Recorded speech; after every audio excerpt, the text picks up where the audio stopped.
Before President Bola Ahmed Tinubu became president, many Nigerians made it known that the man was a chronic tax collector, that the man was pragmatic when it comes to tax collection. However, he went ahead and gave him their mandate. Few months down the line, the president has begun his move to collect tax from Nigerians. Nigerians are now saying, no, this was not how we planned it. This was not what you told us. We are facing pains. We are facing hardship. So the president is saying, no, we must collect your tax. We must collect our tax. You must pay your tax.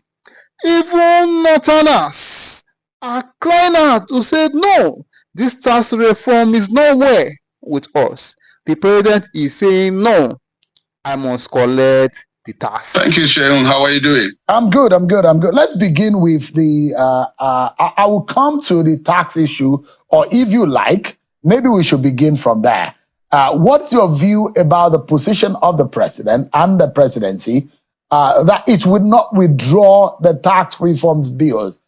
Some leaders of the North and the National Economic Council had argued that these should be withdrawn and reassessed. But what's your position? You're a federal lawmaker. It will soon get into the hands of you and your colleagues.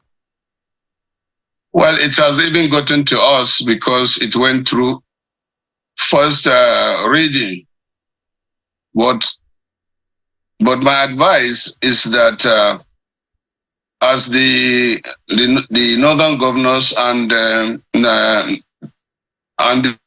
National Economic Council has said that we should withdraw, the president should withdraw the bill.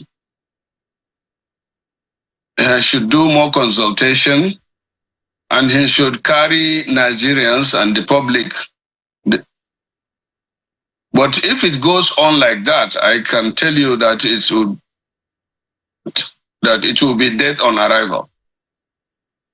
Why do you think so? And have you been able to study the bills? Have you been able to look at it carefully? We don't need to study the bill. From what Matthew said now, I don't need to be educated. The general thing is that Nigerians are not willing to talk or to hear or to pay any tax now, considering the situation that we have faced. Because this is government of the people, for the people, and by the people. So it is not by, I respect the expertise, Matthew, who said so many things now, but it doesn't make political sense to me. So, in fact, let me say here again that a country like Ghana that are our neighbor, they are working on tax reforms that will reduce the burden on the citizens. In fact, they have abolished most of the taxes. Like that VAT is reduced from 17% to 3%. They have abolished tax on airline tickets. They have abolished so many things. I sent you a copy this afternoon, Cheung. Yeah. So Nigeria is not an issue of paying tax. Nigerians are willing to pay tax, but they can only pay tax when they can afford it. Right now, people are not even able to afford afford what they can eat. People are struggling to survive. Let people live first before you start asking them for tax. And these our industries are even leaving Nigeria right now because of the unconducive environment. Now, Senator, will it be fair, Senator? Just a moment. Will it be fair to say that it will be shut down even when it has not been given a proper consideration? It has not gone through the second reading or through the public hearing. Would it be fair to shoot it down at the first instant, at a first glance? Yeah, it will be fair. In fact, it is the fairest thing to do. When you bring in something that people are allergic to it and people that don't like it, you just shut it down, and because we have more other business to do. But I mean, is this the position of most of you and your colleagues from the northern part of the country about this Tinubu's tax reform agenda? Yes, and I'm campaigning. I told them that last time that I'll campaign against it, and I can tell you and I assure you that we are succeeding. I mean, this is mostly political, isn't it? You know, the whole Senate. But what about the sensibility of that law, of the provision of that bill, and the technicality of it, the good that it will have? We've not had a tax reform in a long time. No. And the Tinubu government is trying to put one in place now. Do you know what, Shegun? Let me tell you straight out. What this government needs to do is to reform the government, not to do reform in the taxes, not in the... Reform the government. You have people that are capable, that people that know Nigeria, people that are sensitive to Nigerians, feelings. That is when the government will perform well. But when you have people that don't know Nigeria very well, and then they keep on chunking out policies that is being dictated by IMF and World Bank, that is not workable in Nigeria, then you will have a problem. Well, Senator, just remaining. Mr. Matthew, quickly, sorry, apologies to bring you back. Yes, I need you to, in 60 seconds, is there any good in that bill? What I aggravate, there must be there are 4 propositions. There must be other parts of these propositions that are not this controversial and political. Yeah, there are many good provisions in the bills. For example, company income tax rate is coming down. Number 2, all the earmark taxes, the different NASS, education tax, all those other additional taxes have been consolidated into one tax. Number 3 is that all basic items that most individuals in Nigeria, whether rich or poor, would need are exempt from VAT now. Food, children items, schooling items, all medication, all public transportation are all exempt in this bill. So it takes the burden away from the average person, because it's the fear so it's actually reducing the tax burden. People being taxed more should not be concerned. So are you giving us assurance that in that proposition, people are not being taxed more? No, they are being taxed less. Even for VAT, we are talking about the deductions that are not allowable before are now being proposed to be allowed. Currently, if you are a business and you buy a vehicle for your business and you pay VAT, under the current legislation, you cannot get a refund for that VAT on your vehicle.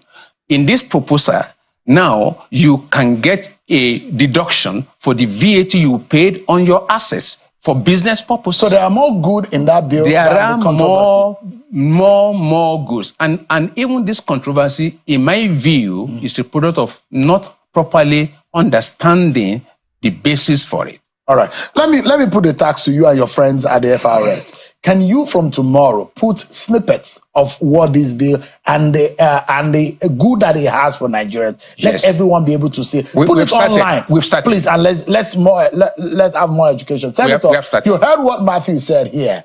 Does that somehow give you some kind of rethink about your position? Not at all. What you need to do is to withdraw the bill, go and educate Nigerians, make us understand. We are representing the people. The people that we're representing have already spoken. The governors, our traditional rulers have said that the bill is not good. So the best thing to do is to immediately withdraw it, then go back to these people, educate them if you want to educate them. Once they are satisfied, we from the political class will be willing to do what our people want. But right now, what our people are saying now is that they don't want that VAT tax. They don't even want to hear about it. All right, let's take a breather. So that is why we are going to make it dead on arrival. Wow. Let's look at what happened today. The Vice President Kashim Shettima received some of those who were classified as minors. The court has freed them because the federal government lawyer today had entered into a withdrawal of that suit in court. They have been asked, the president has ordered that they be rehabilitated. Let me get your view first and foremost on that particular incident that caused an outrage in some Nigerians, especially the discovery of the fact that some of them are between the age of 12 and 15. Well, let me first of all, start by quoting President Theodore Roosevelt, one of the famous American presidents. And he said, and I read, even I quote, patriotism means to stand by the country. It does not mean to stand by the president or any other public official, save exactly to the degree which he himself stands by the country. It is patriotic to support him insofar as he efficiently serves the country. It is unpatriotic not to oppose him to the extent that by inefficiency or otherwise, he fails in his duty to stand by the country. In either event, it is unpatriotic not to tell the truth, whether about the president or anyone else. Having said that, these boys or these minors are not supposed to be arrested anyway, because what they did was a protest. And protest is a constitutional right.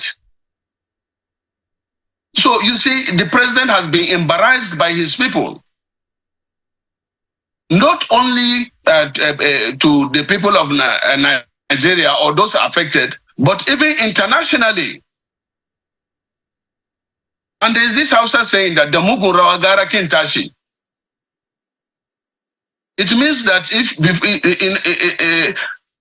instead of starting a bad dance, you should not do it anyway. These minors are not supposed to have been arrested, and it is not issue of rehabilitation now. It is issue of compensation. Because they have been wronged, their rights have been breached. I think the government needs to apologize to them and then pay them some compensation so that they will start their life. That is the best. Not to take them somewhere to say that you want to rehabilitate them. So what do you say to the federal government and who this said should not happen again? During this protest, some of the pictures that we saw, the carrying of placards indicating removal of the present administration, the flying of the Russian flag on Nigerian soil, and so many things that happen, including the destruction of properties and all whatnot. These are some of the grounds upon which the police said they were being arrested. Okay, that is an offense. I'm not saying that they are all right, but these are minors. You said these are minors. When you arrest them, then you do the appropriate thing. When we are children, if we do a wrong thing, maybe you will say, okay, you have committed certain offense which is against the Nigerian country, and then you receive 3 lashes. They lash them 3, go home and don't do it again. But here you keep them for 90 days, 3 months, and some of them are innocent. I mean, this is bringing bad name to a Democrat. President Tinubu is known to be a Democrat. He fought for democracy. And now that he's in power, he should be promoting democracy, not promoting any kind of government that is unacceptable to people of Nigeria. Are you saying this as a northern senator, or you are saying it as a Nigerian? Well, I can't hear you now. I'm saying, is this your point that you're making tonight Just a minute. as a northern senator, or you are saying it as a Nigerian? I can't hear you, please. What about now? Can you hear me? I can hear you, Senator. Okay, I can hear you now. I increase my... I'm saying this is your position about this matter. Is it a position as a northern senator or as simply a Nigerian? No, this is my position. And I believe that many northern senators or even senators agree with me. There are so many senators that have come out before me to cry about or to condemn that particular act. So it's not about Ndume. Besides, I'm speaking now with three caps. One, I have the right to speak as a Nigerian. Two, I am a senator representing Borno South. Three, I'm a senator from northern Nigeria. And four, I'm even senator of Nigeria. But let me tell you, Sheung, that what I'm doing is what I feel is right. Once you tell the president, you criticize the president for doing the wrong thing, and then you commend the president if he does the right thing. I've come out several times to commend the president on some of the actions that he has taken. And most of these actions, like this arrest of minors, if he's to come out as he did to say now they should be immediately released, and that was what happened. If he knew that these are minors, he wouldn't have ordered for the arrest. So those people that arrested them are the people now that are giving the president bad name. Now, if you were president and in that circumstance, what would you do? First, I will apologize to Nigerians and the children. Then secondly, I will take action against those individuals that I gave them responsibility to police or to handle these issues for doing it wrong and bringing a bad name to the country. The reason why I asked that is that, Senator, that it will not happen again. Senator, you saw how some governors in the state declared state of emergency declared curfew in their state due to the breakdown of law and order. So if you were president, where police officers arrested those they say have broken down, looting, assaulting people, and also destroying public property. If you were president, what would you do in that kind of circumstance? Would you allow the breakdown of law and order, or what would you do? No, I will not allow for breakdown and order. I didn't say that you should have allowed for breakdown of law and order. But when that thing happened and it was getting out of hand, what the governors did in many states, including my state, was to declare curfew. That means everybody will be at home. And anybody that is on the street is arrested, it means he has committed an offense, and he should be immediately charged to court and punished for that, not keeping them for 90 days. That is very, very unfair, for God's sake. That protest was #EndBadGovernance protest against your political party administration, because your party is in power. Some of those who are saying that there is hardship in the land. How do you feel as one of the promoters of the APC, the Bola Tinubu government? How do you feel that you promoted a party that some of these Nigerians are now saying is bringing them hardship? Are you regretting that kind of decision? No, let me say that the president came out boldly at the beginning. He said that he's taking out some measures in order to make the future bright, and that they are painful, and that he understands what the people are going through. But then I say it is not acceptable. I will never support people taking laws into their hands, not to talk of destroying properties or whatever. But the way they managed the situation was very, very, very, very bad. No, Senator, what I'm asking is that you are one of those who said APC was the best option for Nigeria in 2023 election.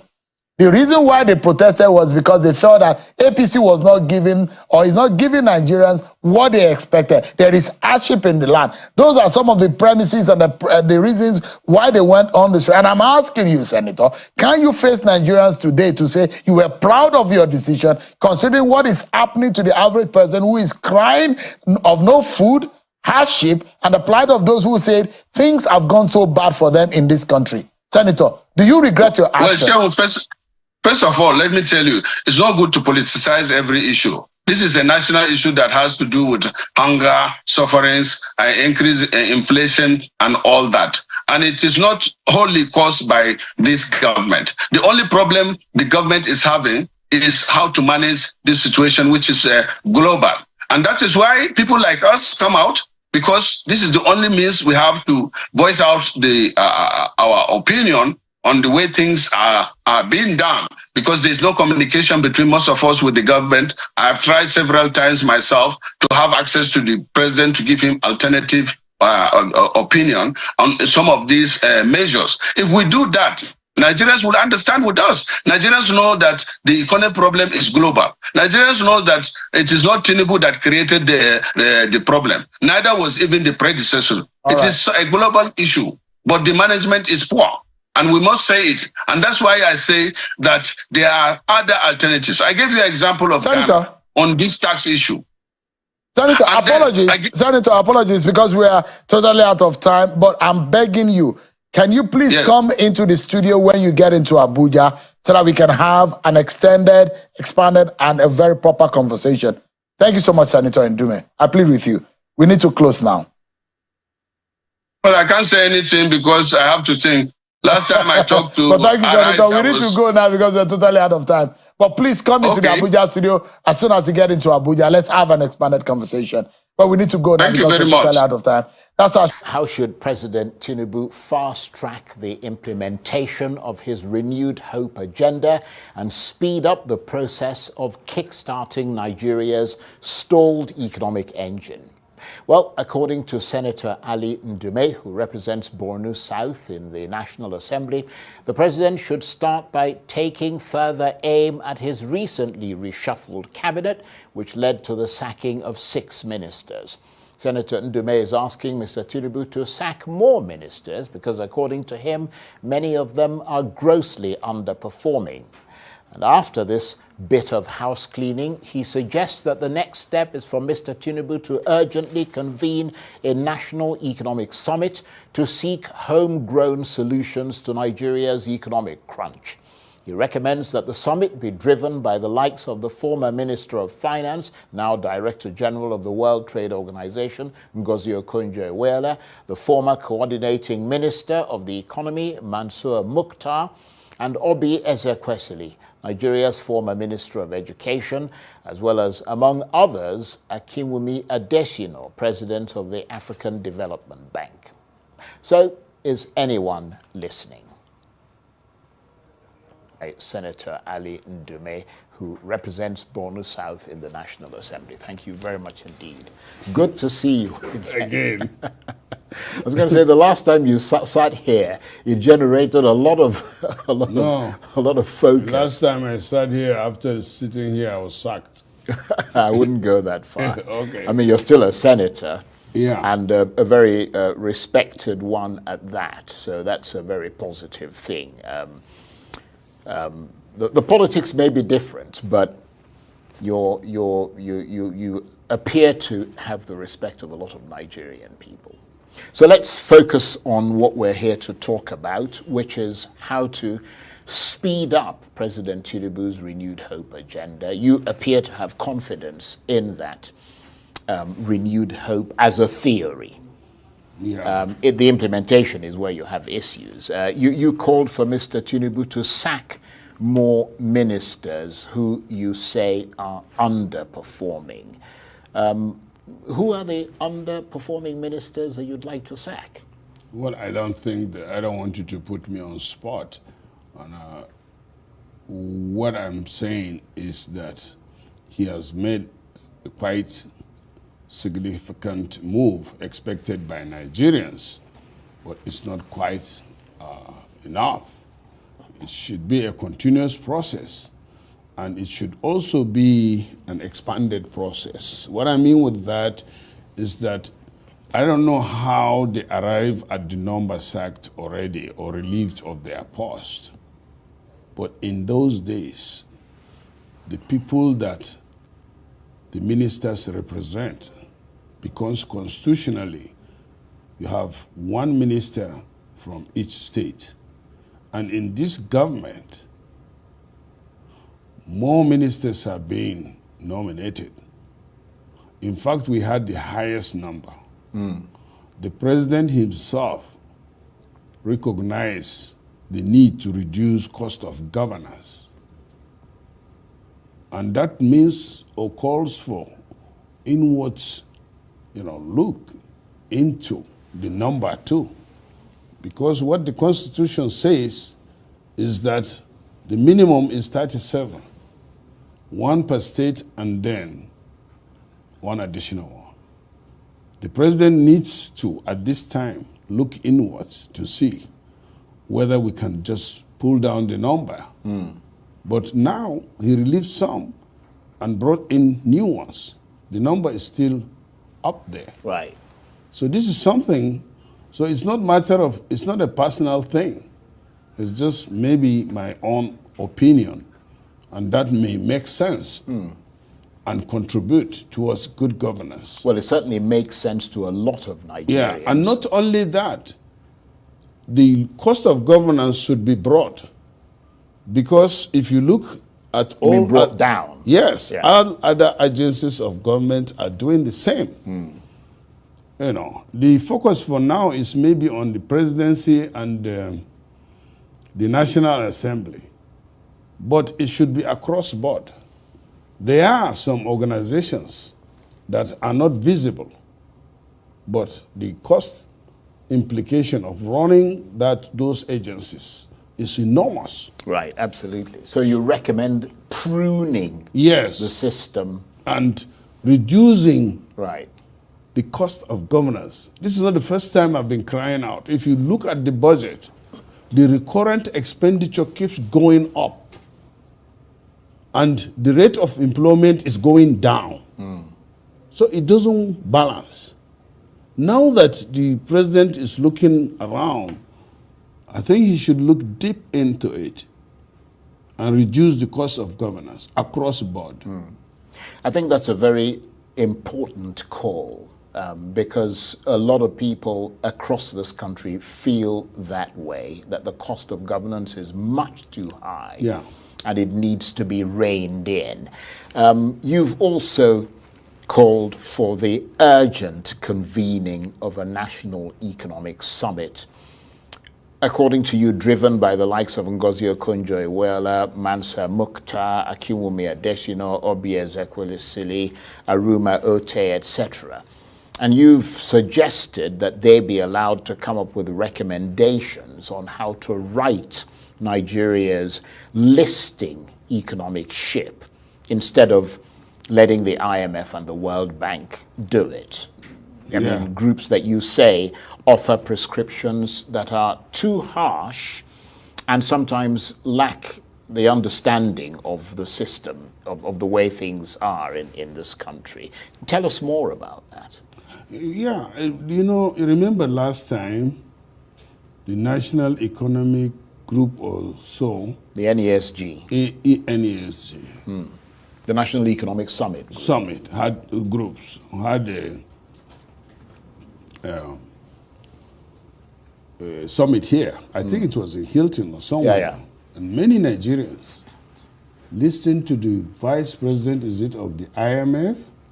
He came and gave out one harsh prescription that the removal of subsidy is movement in the right direction, and that Nigerians should stay on that. I think it might have been the World Bank. World Or was it Bank, the and IMF? that the result of that will start manifesting after 15 years.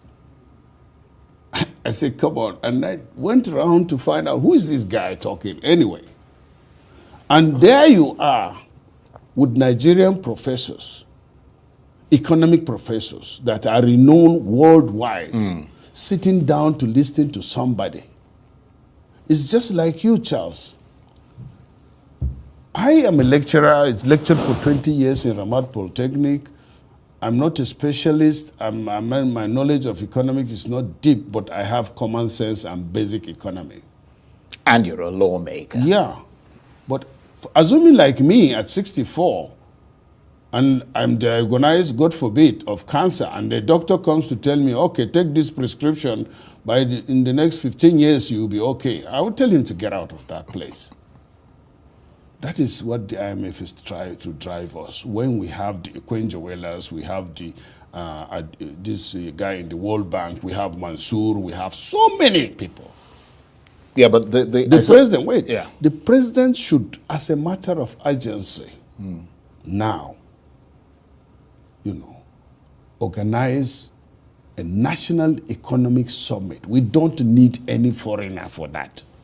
Yeah, but don't you think he's making the point based on the fact that Nigeria's problems are sedimented? You know, like a sedimented rock? Yes. There are different layers that are so deep, yes, that for you to put in place root and branch reforms, it's not something you can wave a magic wand. The reforms doesn't need... It'll just be a surface You don't thing. need you need a long period of time to do it. No, Charles, you don't need foreigners for reforms if you have experts at your backyard or at your beck and call. In fact, some of these people have already volunteered. Like I had Okonjo-Iweala one time. She's ready to come and talk to Nigerians. And I was highly impressed when she was invited to a Southeast Governors Forum.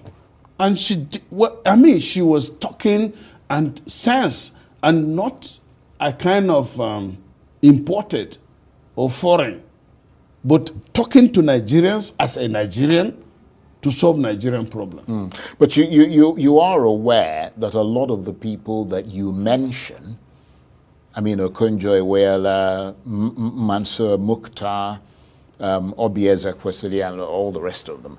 I mean, a lot of them were all schooled in the World Bank. I mean, they worked there. You know, Mansour Mukhtar was executive director. But they are not in. Wait, no.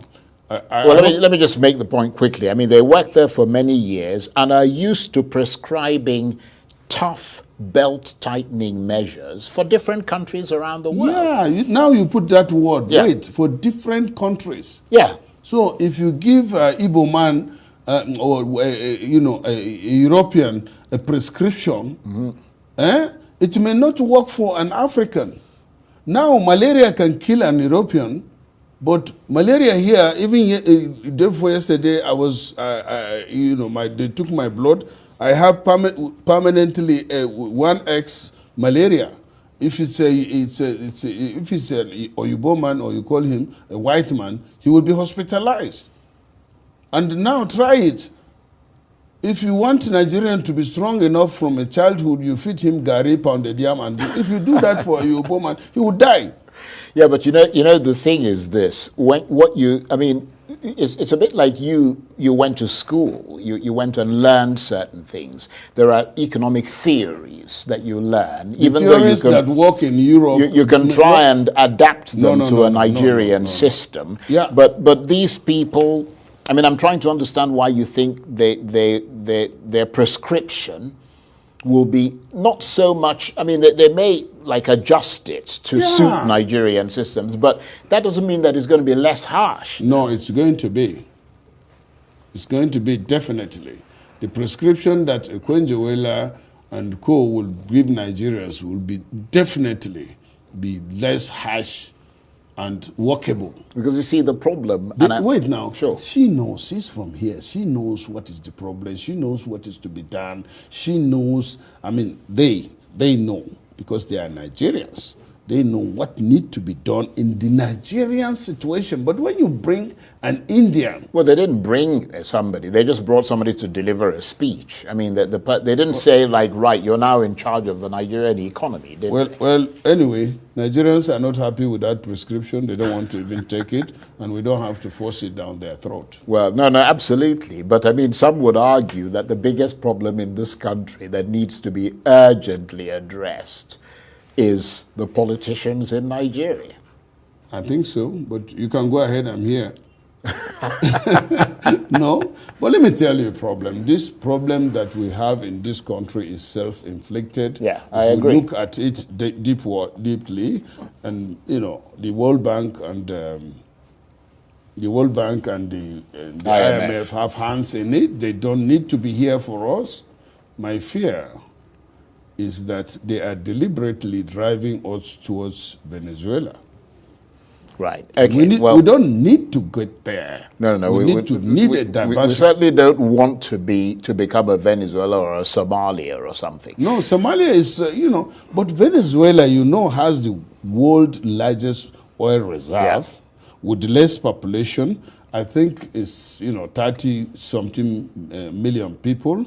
And yet, even now, people are dying. Yeah, but it wasn't the IMF that did that, or the World Bank that did that. It was part of it. To them. And we are coming to that. It's their political, the way that they fell out with the political, first of all, their own internal politics, and then that internal politics and then the Western sort of American. Thank you. Now you are saying, system. When we allow ourselves to be managed by somebody that doesn't know the environment or the condition we are operating, then you are getting it wrong. Okay, well, let's move on from that, because I wanted to talk to you about this proposed tax change in Nigeria, the proposed tax change, which might lead to an increase in revenue and which may actually help the federal government manage taxes better, but it has been rejected by northern governors. Why is that? It's simple. And Charles, I'm here to talk to you as a politician, as somebody talking just from basic common sense. This tax they are talking about, we are almost losing the middle class in Nigeria. It's either you have it or you don't have it. Those that are in the middle are being squeezed out. If Nigerians can pay for those taxes, it's okay. But in the current situation, increasing tax is not an alternative at all. I will not support any increase in any tax. Yeah, but there were a lot of opt-out clauses in that tax reform bill. It doesn't bill. matter. Right. Let us get things right first. Let people start living, not surviving. Let people have extra income. Then you tax them. Well, but wait now. Yeah, sorry. Go on. That's why I say I want to always use an example of common sense. Right. Looking at you, Charles, you can donate a kind of... You're always using me as an example. Yeah, because you're the one I'm looking at straight. Looking at you and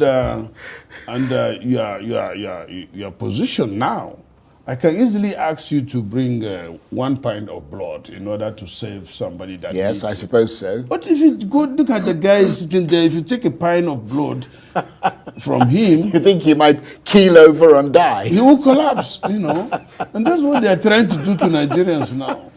Allow Nigerians to have enough blood in their body before you start asking for donation for blood. And is that the socio-economic situation? Because they're particularizing it to the north. No, it's not even. I mean, and they sounded suspicious. No, it's not the issue. Whole sort of no, thing. I think that's wrong. Where the poverty is in the north. Right. Let's be frank about that. So you want to introduce taxes again, and tax those people that can afford it. And let me give you it. Those that can afford the taxes in Nigeria, I don't want to be particular about it, are not even paying the taxes. Yeah. But these big companies, they don't even declare their income, not to talk of getting an appropriate tax to them. Right. But you are from the north. Yes. You're in the National Assembly. Yeah. Are you one of those, because it's a proposed tax bill. Yeah. Are you one of those pushing back against that tax bill? Yeah. Okay. So you're clearly not going to support it. No, I'm not going to support it. In fact, I'm going to start campaigning for it against the increase in tax for now, because it doesn't only affect the northerners, but it affects an average Nigerian. Right. And I'm not saying that people should not pay tax, but you shouldn't go and tax people that are barely It has to be fair, to is your survive. assessment. Right. Somebody is trying to, you are paying somebody 70,000 naira as a minimum wage. All of a sudden, the price of fuel again went up to 1,000. It means if you put the arithmetic together, it's like, wow, if it would have been better, you allow me to continue, you continue paying me 30,000 and let the cost of a liter of petroleum be 100. So it's like giving you in one hand and taking it with the other. Right. Taxing, wait. Let the tax authorities concentrate on those that are supposed to pay taxes. Like now, I give you an example. In Abuja, if you go around, there are a lot of properties in there that are not paying tax. And fortunately, these days, you have Wike who stands up and tries to do something about it. But people are not paying property taxes. And these banks, for example, are making tons and tons of money, and they're not paying tax. And they are collecting tax for everywhere. If you transfer money, they collect money for you. If you post money, they collect money for you. And they declare profits. Go and check their taxes. Now you want to squeeze somebody who is barely trying to survive. Well, because there are many. Right. The argument, so that we can move on from this, the argument Are you supporting the tax increase? No. I don't take positions on things like that. But I mean, the argument is that you need to increase the tax base. Yeah.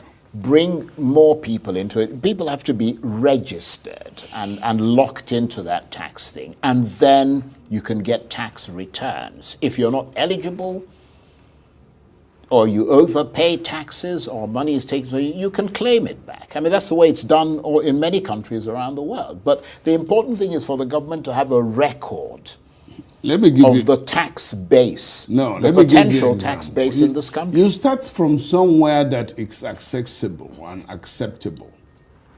I, at one time, proposed a bill for communication service tax. It didn't see the light of the day. It means now I'm handling 2 telephones. And there are some people out there that cannot afford a telephone. But if you can buy a phone, then you can pay tax associated with it.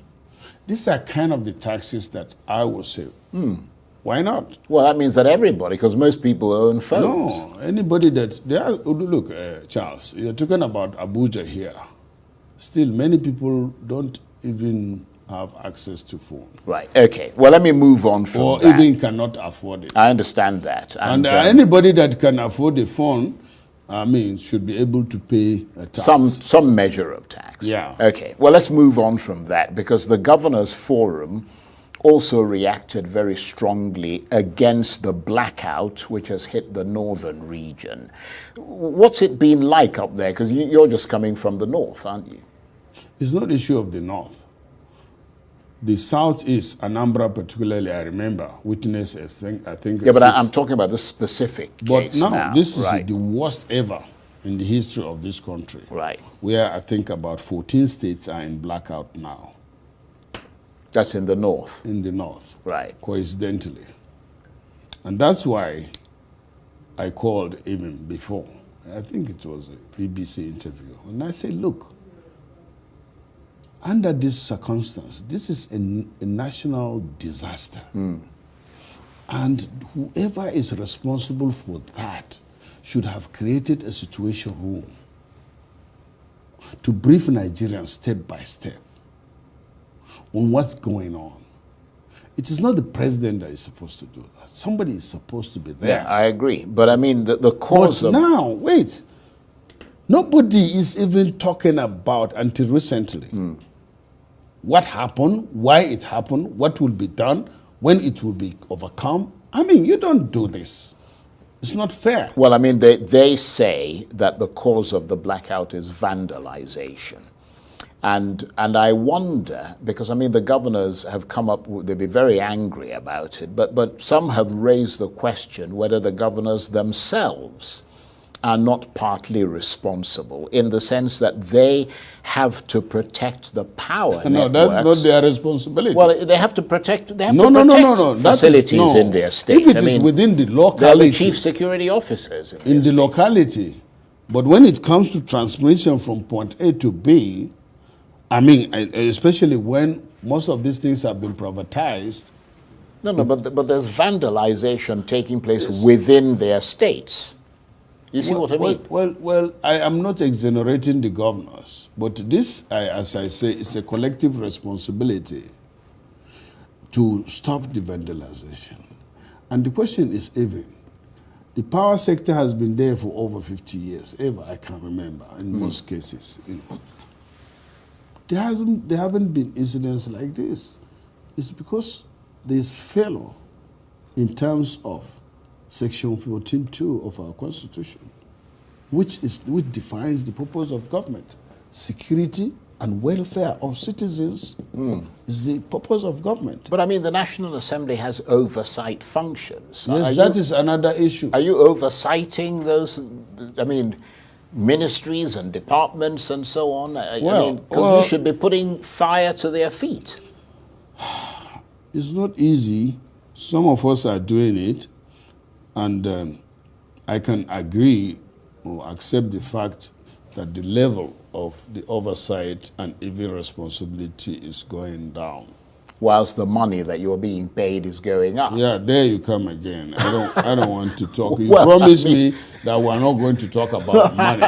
No. I'm saying that if you are given charge of doing something in a country and you're paid to do it, then the attendant responsibility that comes with that payment, one expects you to carry it out. Yeah, and let me tell you, the environment for doing that is even not there anymore. How do you mean? In those days, when you write an organization that you are coming for oversight, or even before you go for oversight, you write the organization to give you answers to simple questions on the amounts appropriated in the budget and the level of performance. Some of them don't even reply. The House of Representatives last time threatened to issue a warrant. I'm bringing you have those to that. powers. Yeah, You? but it doesn't work anymore. You know why? Because even the selection process has been bastardized. In those days, when I was in the National Assembly, in fact, when I was even in the Senate, if you are appointed by the president, if you are nominated to be a minister, you have to get a signature from 2 of your senators. If they don't, you are gone. You won't even enter the chambers for the nomination process. But today, I don't even know some of the ministers. Last time I traveled with somebody and he said, Oga, it seems you didn't recognize it. I said, sorry, he said he's a minister. I said, wow. Can you imagine that? Yeah, but whose fault is that? I don't know. I mean, isn't that partly your fault? I mean, if the president...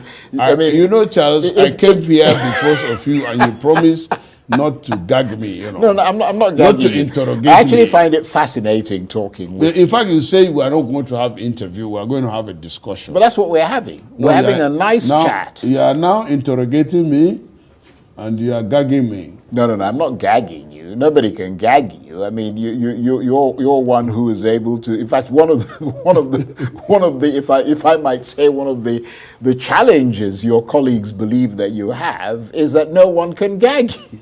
I mean, that's really it. And talking about gagging, now that you've made the mistake of bringing that up, I mean, you've had sort of bitter fights and political duels with members of your party and your colleagues in the Senate over what they see as your outspoken nature. To some extent, they see you as a sort of controversial figure. Are you now less inclined to speak out because of a fear of possible sanctions against it? Because I know you. I just wouldn't. I mean, I wouldn't believe that you wouldn't speak out because you're afraid there are going to be sanctions. No, it's only that I didn't come here. Even if yesterday I issued an interview. Yeah. Last week I did. And my friends are saying, "Oh, please, don't say it." I say, if there's nothing to talk about, they said, "Don't say it." I would not. But I'm 64. I thank God for what I am. I'm a son of nobody who became somebody without knowing anybody. I have to be grateful to God. And you see in the Bible, I know a little bit about Bible. And in the Quran it says, speak the truth, even if your voice shakes. And that's what my grandfather told me, my father told me, my mother, all of them are late. They say, speak the truth. And I'm mindful also. It is only in that your interview, I think I used too strong words. But I cannot find an alternate to it. I was just describing the combination. And, before I know, I was crucified, removed from the Senate chief whip, and I was removed from the community. That's the first time I've ever seen such a thing. Even if I had committed treasonable offense, you just don't take me to the governor and shoot me or hang me. No, you take me to court. And then the verdict. But the party didn't do that. And they called me later on and we spoke. They said, we used a strong word. I said, okay, I'm sorry. What else would I say? This is it. After that, people thought that I'll go down and sit down and keep quiet. I went to my constituency to visit my farmers. I encouraged them. The governor helped us to resettle 11 villages, and we encouraged them to go back to farm. And the military provided them what they call picketing. And they would escort the farmers in the morning and bring them back in the evening. Then when the harvest has started maturing and there is time for harvest, the Boko Haram goes in the night to steal. So now the people have to go and guard their farm produce in the night. And in the process of that, Boko Haram killed 8 people at a go. Terrible. So I went there, and what is the problem? The Nigerian army in Woshe, particularly that village, which is a battalion, don't have even one MRAP. But here in just about 20 kilometers away where the Cameroonians are, they have a platoon there, that is 80 or 30 soldiers, and they have 4 MRAPs. So I have to speak out. Right. No, absolutely. And I think the Nigerian people are grateful to you for speaking out. I want to thank you very much indeed, Senator, for taking the time to come and talk to us. It's always an absolute joy having You didn't talk here. about dollarization. No, because we spent a lot of time talking about it yesterday. But what that means is that you have to come back again. No. What I'm saying is... And let's fix another time. But I really have to go because I've got somebody else waiting to come in. Yeah, because he has a very important topic too. He does. He absolutely does. People are not talking about this good move that the president is doing about the joining the BRICS. In fact, we talked about it on this program yesterday. You did. We talked about the fact that Nigeria has joined the BRICS, but I really have to go. And I must tell you here again that I really don't want to come back here again until next year because I don't know. Well, that hurts me. You need to come back. Yeah, but you must have me in the Senate first. Before... No, but you are in the Senate. Anyway, look, I want to thank you. It's been I told you it was going to be a nice conversation. This is currently ongoing. However, an aide of the president has noted that, look, the president is considering all Nigerians in his tax reforms. He's considering and putting into consideration the plight of the Nigerian people in his tax reforms. Ali Ndume, in the same vein, is saying that the president should tax those who have the capacity to pay tax.